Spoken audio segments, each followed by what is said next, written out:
చిరంజీవి గారితో first day shoot ఇప్పటికీ గుర్తుంది. నిజమా కళ నిజమా ఒక చిన్న తెలియదు. ఆయన స్కూల్ పిల్లోళ్ళలాగా వస్తారు, ఏవాడు 150 సినిమాల ఎక్స్పీరియన్స్. అవును, అంటే కెమెరా అక్కడ ఉంటే ఏ లెన్స్ వేసేదారో చెప్పేయగలడు. అవును, ఒక సీన్ చదువుతున్నప్పుడు ఎన్ని షార్ట్స్ డివైడ్ చేయగలడో తెలుసు. లైటింగ్ చూడగానే కెమెరామెన్ ఒక క్యాపబిలిటీ పట్టేయగలరు. సీజీ గురించి మా అందరికంటే అవగాహన ఉన్న వ్యక్తి.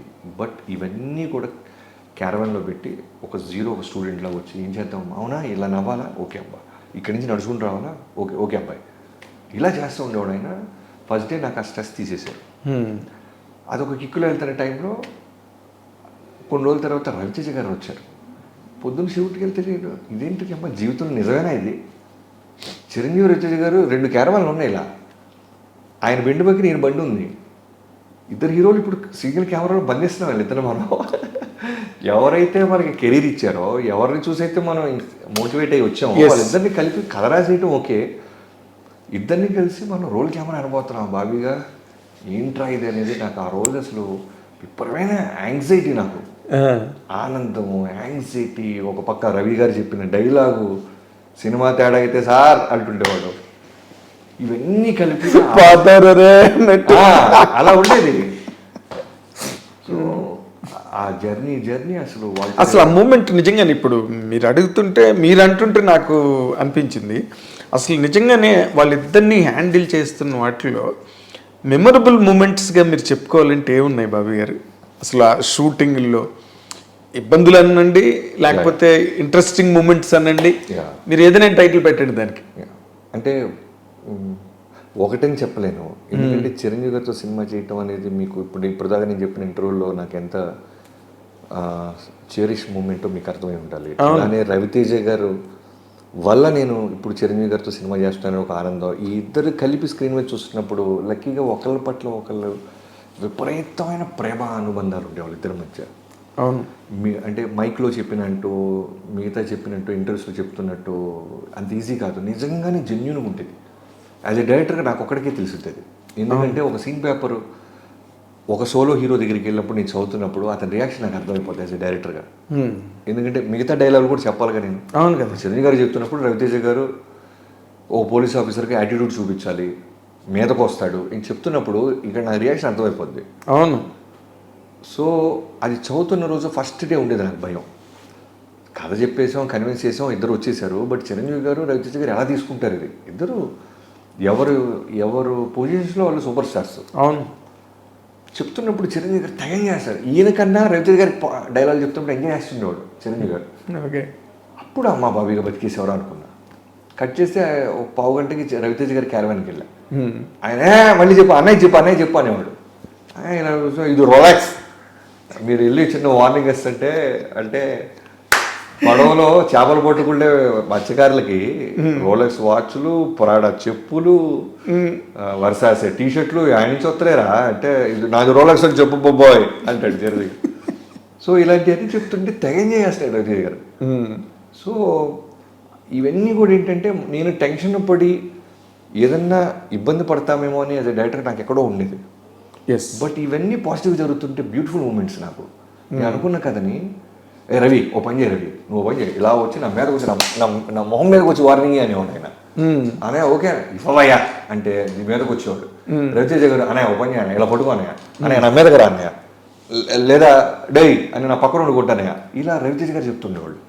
ఒకళ్ళనొకళ్ళు డైరెక్ట్ చేసుకుని ఒకళ్ళొకళ్ళు ఒక డైరెక్టర్ చెప్పిన కథలో మన ఇద్దరు ఇంత ఫ్లెక్సిబుల్గా ఉంటే వీడు అవుట్పుట్ బాగా ఇస్తాడు అనేది వాళ్ళకి అర్థమైపోయింది. ఎగ్జాక్ట్లీ. ఒక పర్టికులర్ సీన్లో అయితే చిరంజీవి గారు ఇలా నిలబడి ఉంటారు. ఫస్ట్ టైం రవితేజ గారు పోనకాల్ లోడింగ్ సాంగ్ మధ్యలో రవితేజ గారు వస్తారు.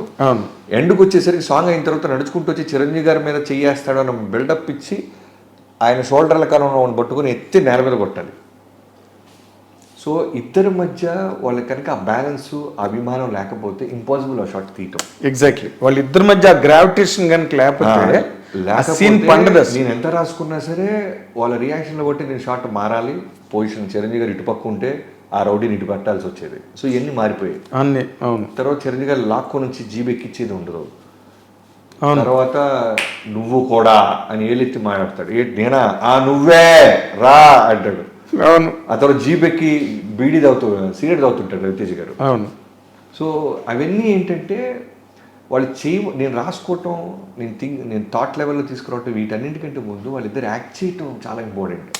వాళ్ళు ఓన్ చేసేసుకుని వాడు ఎందుకు పైన కూర్చున్నాడు, నేను నిలబడి ఉంటే అనేది ఆయన నాకు ఎక్స్ప్రెస్ చెప్పినా నేను ఒక హీరో దగ్గర ఒక డైరెక్టర్కి అర్థమైపోద్ది అవును చూసే పద్ధతిని బట్టి. ఎందుకంటే రవితేజ గారిని కూర్చోబెట్టి నేను తీసేస్తున్నా. బిఫోర్ చిరంజీవి గారు వచ్చే ముందు ఆయన జాలర్పేటకు వచ్చి రవితేజ గారు పైకి కూర్చొని సైడ్ అవుతూ డేయ్ ఒక్కొక్కడికి తాట తీస్తా అని వార్నింగ్ ఇస్తుంటాడు. అవును. నాకు ఎంత ఫ్రీడమ్ లేకపోతే బిఫోర్ చిరంజీవి గారు నేను ఆయన అక్కడ కూర్చోబెడతా, కథ చెప్పినప్పుడు మీరు అక్కడ కూర్చుంటారు సార్ అనేది లేదు. స్పాట్లో కంపోజిషన్ వచ్చింది ఒక డైరెక్టర్గా నాకు, ఈయన అలా ఉండాలి, ఆ స్థాయిలో కూర్చోవాలి, చిరంజీవి గారి కింద నిలబడి ఉండాలి. ఎందుకంటే ఈ క్యారెక్టర్ కొన్ని సీన్ల తర్వాత చనిపోబోతున్నాడు. అవును. నేను ఎంత మాసీగా, ఎంత అగ్రెసివ్గా, ఎంత హానెస్ట్ ఆఫీసర్ చూపించకపోతే ఆ డెత్ పండుగ. సో మ్యాక్సిమం అండర్లైన్స్ రవితేజ గారికి చేస్తూ ఉండేవాడిని. చిరంజీవి గారు అనగానే స్పాట్కి ఈయనకి 7కి చెప్పాం రవితేజ గారికి, ఆయనకి 10 o'clock చెప్పాం. ఈ 2 hours రవితేజ గారితో నేను అది తీసేస్తాను ఆల్రెడీ. రావటం, జాలర్పేటలో అందరినీ వార్నింగ్ ఇవ్వటం, ప్రకాష్ రాజ్ చేసే ప్రకాష్ రాజ్ గారు టీషర్ట్ ఇప్పదీయటం అన్నీ. చిరంజీవి గారు వచ్చేసరికి దూరం చూసి అడి అమ్మ రవి భలే ఉన్నావురా ఆడ కూర్చొని ఉంటే అంటాడు. ఇలా అమ్మ బావిగా సేఫ్.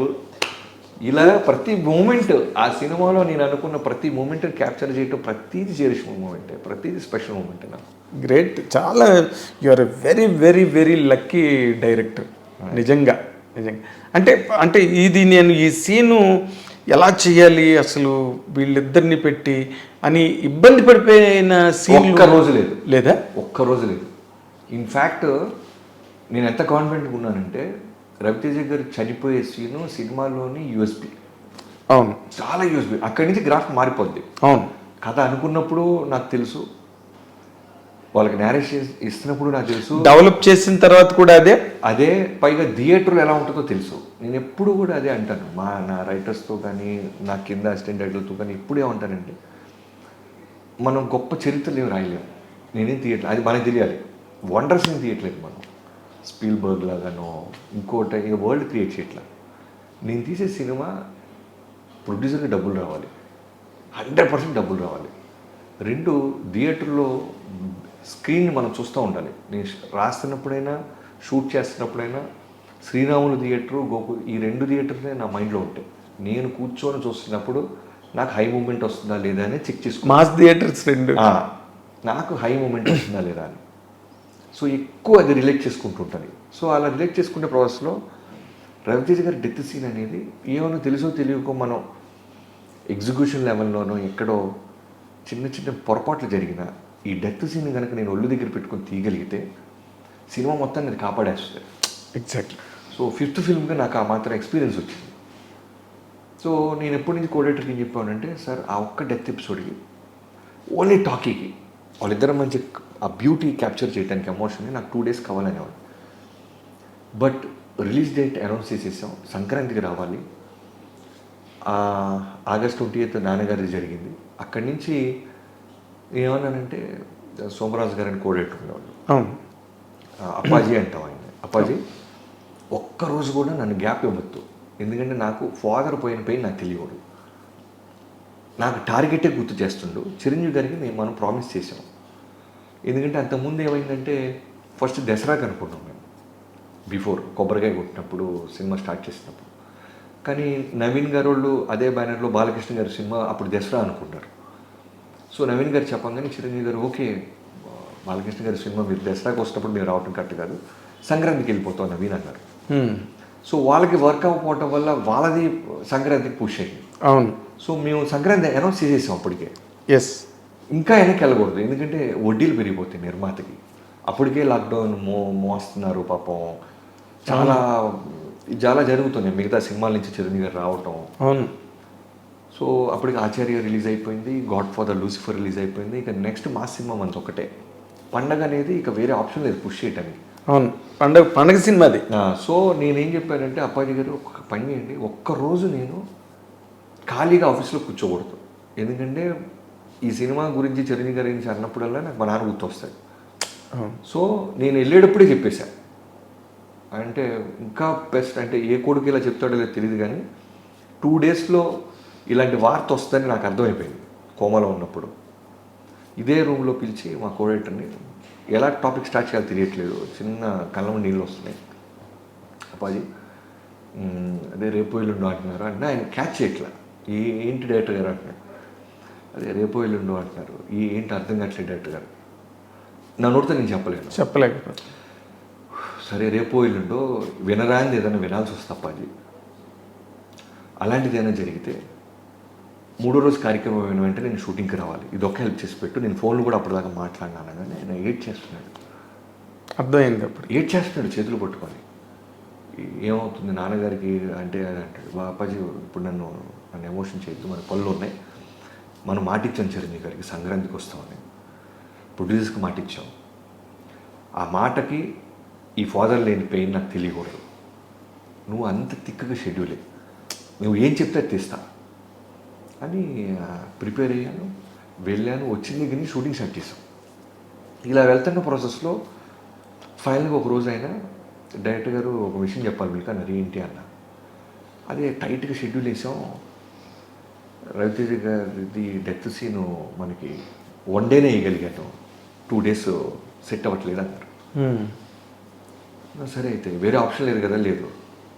సరే ఆ 1 డే కాస్తే ఏమైపోయింది, ఫైట్ పెండింగ్ మధ్యాహ్నం దాకా వెళ్ళిపోయింది. ఓకే, ఎక్స్టెండ్ ఫుల్ డే చనిపోయే 2 డేస్ తీయాలి నేను. ఆ ఎమోషన్ని నేను ఫీల్ అవ్వాలి, వాళ్ళిద్దరూ ఫీల్ అవ్వాలి, దాన్ని ప్రాపర్గా మూమెంట్ని క్యాప్చర్ చేయాలి, దాన్ని చూసుకోవాలి అన్న నేను 1 డేకి వెళ్ళింది. 1 డే నుంచి హాఫ్ డే 2:30 వరకు నాకు ఫైటే సరిపోతుంది. ఇప్పుడు వదిలేస్తే మళ్ళీ నేను ఇంక తీయలేను. అవును, ఇది ఆల్మోస్ట్ డిసెంబర్ బిగినింగ్లో, జనవరిలో రిలీజ్ అయింది. అవును, డిసెంబర్ బిగినింగ్. ఇప్పుడు కూడా మనం షూట్ చేసి ఇవ్వకపోతే సీజీలని, సినిమా కాపీ అని, ఆర్ఆర్ అని, టూ మెనీ థింగ్స్ దానికి రిలేట్ అయి ఉంటాయి. అవును, ఈ హాఫ్ డేలో తీయాలి. హాఫ్ డే అంటే 2:30 అయింది. చిరంజీవి గారు రవితేజ గారు, అబ్బాయి నువ్వు కాన్ఫిడెంట్ అయితే కావాలి, లేదంటే ఇంకో రోజు ఏదైనా ప్లాన్ చేద్దాం డేట్స్ అది అంట. వినటానికి బాగుంది, బట్ డైరెక్టర్గా ప్రాక్టికల్గా వర్కౌట్ అవ్వట్లా. సరే ఓ పని చేద్దాం, ప్రొడ్యూసర్స్ మనోళ్ళే, రేపు నిజంగా నేను తీసి బాగాలేదంటే ఏదో ఒకటి చేసి మళ్ళీ వాళ్ళిద్దరిని ఇవ్వగలరు. పైగా ఇద్దరితో ర్యాపో నాకు బాగుంది, ఏదో విధంగా ఒక డే తీయచ్చు అని నమ్మకంతో ఆ చనిపోయే సీన్ని స్టార్ట్ చేస్తే లైటింగ్ లిటప్ చేసి స్కార్పియో చుట్టూ గ్రీన్ మ్యాట్లు కట్టి 4:30 అయింది. లైట్ పోవటానికి 1.5 hour ఉంది టైం. 2 days తీయాలనుకునే ఎమోషన్ 1 డేకి వెళ్ళి 1 డే నుంచి హాఫ్ డే వెళ్ళి ఫైనల్గా లిటప్ చేసేసరికి 1.5 hour ఉంది చేతిలో. సరే ఇద్దరిని కూర్చోబెట్టాను. సెట్ అందరికి కథ తెలీదు. జనరల్ యూనిట్ ఎలా ఉంటారంటే మీకు తెలిసిందే, వాళ్ళకి ఫ్రెషర్స్, వాళ్ళు యాజ్ అన్ ఆడియన్స్గా వాళ్ళకి స్క్రీన్ ప్లే ఆర్డర్లో మన సినిమా తీయం కదా షూటింగ్. అవును, ఓ రోజు ఇంటర్వల్ తీస్తాం, ఓ రోజు క్లైమాక్స్ తీస్తాం, ఓ రోజు ప్రీ ఇంటర్వల్ తీస్తాం, ఓ రోజు సాంగ్ తీస్తుంటాం.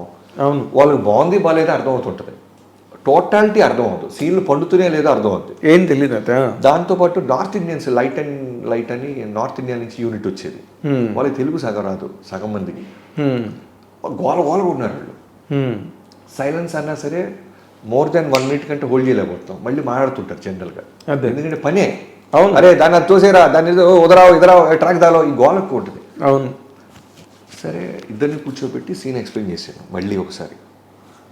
అన్నయ్య ఇది మీరు, ఇది రవి గారు, ఇలా మాట్లాడుతుంటే ఓ పని చేయ అబ్బాయి, స్కార్పియోలో అంటున్నావు కాబట్టి మీ ఇద్దరం డ్రైవింగ్ సీట్లో నేను, ఈ సీట్లో రవి ఉంటారు, నువ్వు వెనకాల ఉండి నీ ఎమోషన్ని ఒక్కసారి నేను టేక్కి వెళ్ళే ముందు ఒక్కసారి మళ్ళీ రన్ త్రూ చేయి, డైలాగులు మర్చిపోదాం, ఎమోషన్ మీదే ఫోకస్ చేద్దామని రవితేజ గారు చిరంజీవి గారు అంటం జరిగింది. వెళ్ళిపోయి నేను ఇప్పుడు మానిటర్ చూడలేను, డైరెక్ట్గా మానిటర్ చూడాల్సింది నేను. వెనకాల కూర్చొని వాళ్ళకి చిన్నపాటి ఆ మూడ్ క్రియేట్ చేసే ప్రాంప్టింగ్స్ పొజిషన్లోకి వెళ్ళిపోయినాను. ఎందుకంటే ఈ ఏడీస్ అంత 100% అంత షార్ట్ టైంలో ఎగ్జాక్ట్గా నేను చూసుకునే ఎమోషన్ వాళ్ళు చెప్పలేరు. సో మానిటర్ లేదు నా దగ్గర. సరే మీరు చూస్తే ఆ సీన్లో వెనకాల నేను పడుకొని ఉంటాను స్కార్పియోలో, కెమెరాకి తెలియకుండా. ఓకే. సో బిగినింగ్ టేక్ ముందు మొత్తం ఇది అనమాట, రోల్ కెమెరా యాక్షన్ నేనే అనేసాను. చేస్తే ఇద్దరు చేసేసారు. బయటకు వచ్చి మానిటర్ చూస్తున్నాను, నాకు టెన్షను బాగా వచ్చిందా లేదా అని. 5:15 అంతా అయింది.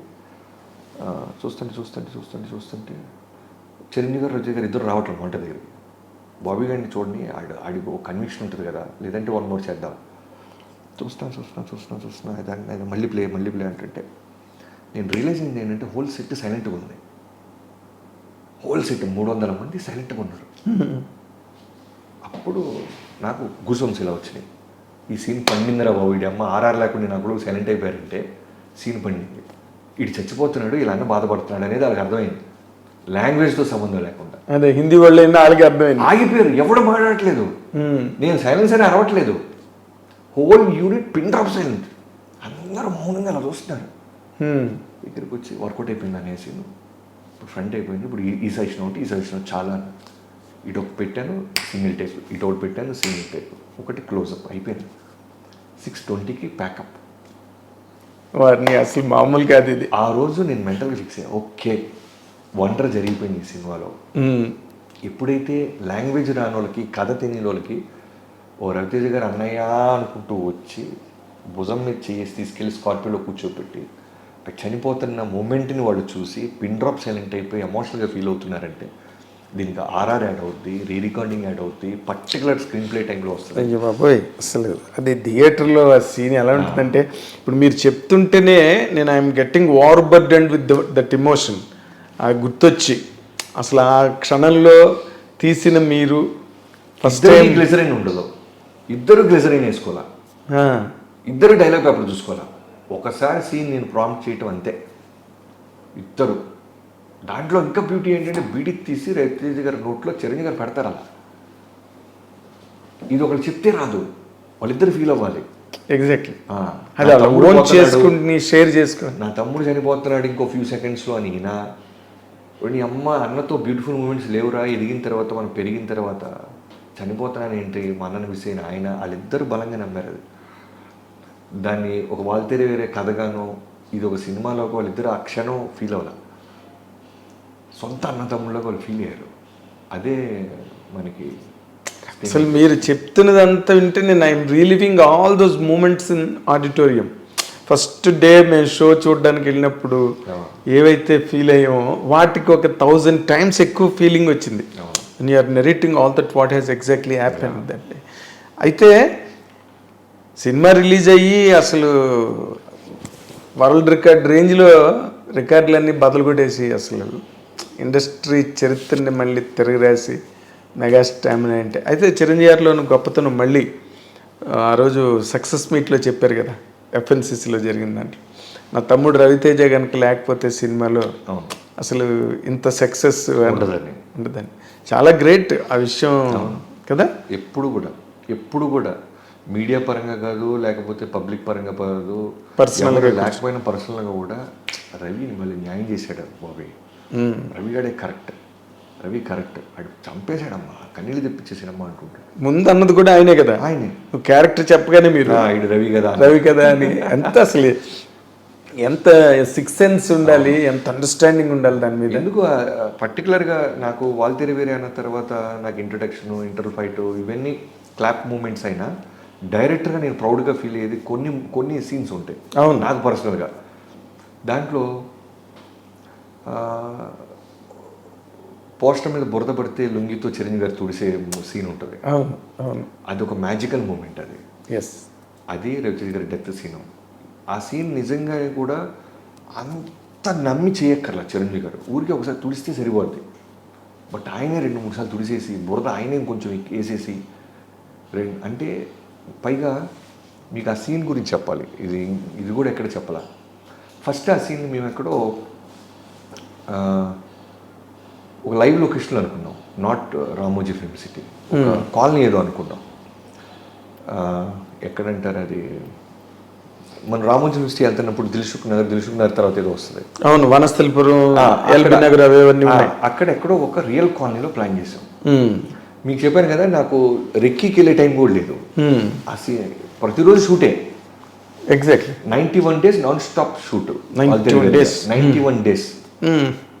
మేబీ నాకు తెలిసి మ్యాసివ్ పొరపాటున ఏదన్నా ఒక హాఫ్ డేనో సండేనో లేకపోతే ఆ రోజు పెను తుఫాన్ వచ్చో ఏదన్నా వచ్చి ఆగటం తప్ప 91 days నాన్ స్టాప్ షూట్.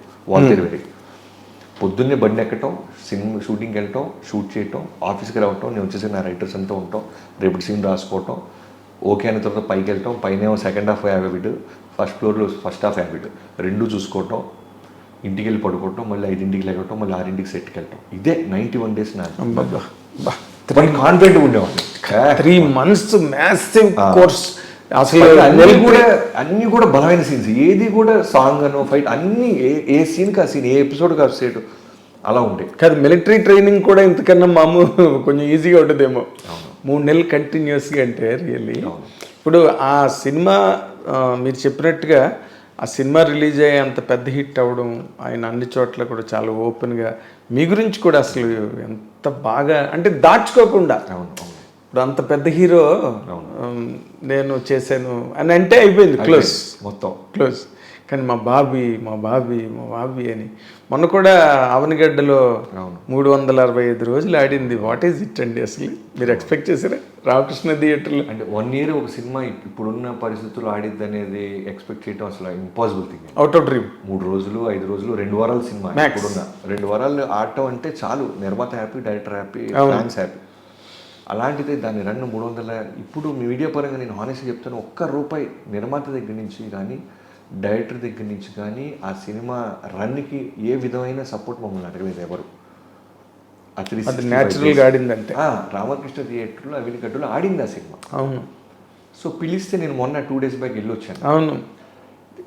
ఏదో పిలిచారు, పాపం మన సినిమా ఆడింది, యాజ్ ఎ డైరెక్టర్గా వెళ్ళాలని నేను ప్రొడ్యూసర్గా మైత్రి రవి గారు వెళ్తే మళ్ళీ ప్రీ రిలీజ్ ఈవెంట్ లాగా చేశారు వాళ్ళు.